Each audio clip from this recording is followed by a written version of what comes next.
జయశంకర్ భూపాలపల్లి జిల్లా గోర్లవీడులో ఒక్క యూరియా బస్తా కోసం గంటల తరబడి లైన్లో నిలబడి ఉన్న రైతులను సమస్యల గురించి అడిగి తెలుసుకున్నారు వికలాంగుల కార్పొరేషన్ మాజీ చైర్మన్ డాక్టర్ వాసుదేవరెడ్డి.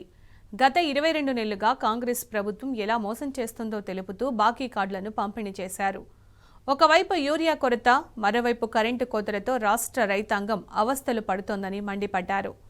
రాబోయే స్థానిక ఎన్నికల్లో కాంగ్రెస్కు తగిన బుద్ధి చెప్పి ప్రజలు బీఆర్ఎస్ను గెలిపిస్తారని ధీమా వ్యక్తం చేశారు వాసుదేవరెడ్డి. జయశంకర్ భూపాలపల్లి జిల్లా భూపాలపల్లి మండలం గొర్లవేడు గ్రామంలో ఒక్క యూరియా బత్తా కోసం సామాన్య ప్రజానికం పడుతున్న బాధను ఒకసారి చూడండి.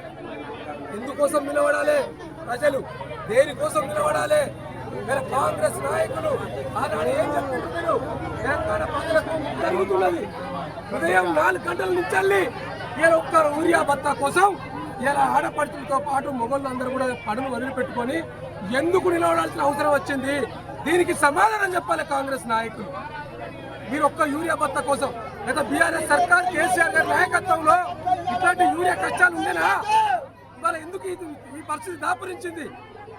ఇలా ఒక హిట్లర్ మాదిరిగా ఈ రాష్ట్ర ముఖ్యమంత్రి రేవంత్ రెడ్డి గారు చేస్తున్న పరివాహం మొత్తం కూడా చూస్తూ ఉన్నారు తెలంగాణ ప్రజానికం. ఇవాళ ఒక్క యూరియా కోసం ఇవాళ ఒక యూరియా బత్త ఇయ్యలేని అసమర్థ ప్రభుత్వం, ఒక రైతుకు ఒక యూరియా బత్త ఇయ్యలేని చాతగాని ప్రభుత్వం రేవంత్ రెడ్డి ప్రభుత్వం ఇవాళ ఉన్నది. అది దౌర్భాగ్యం. తెలంగాణ ప్రజలుగా మేము చేసుకున్న దౌర్భాగ్యం.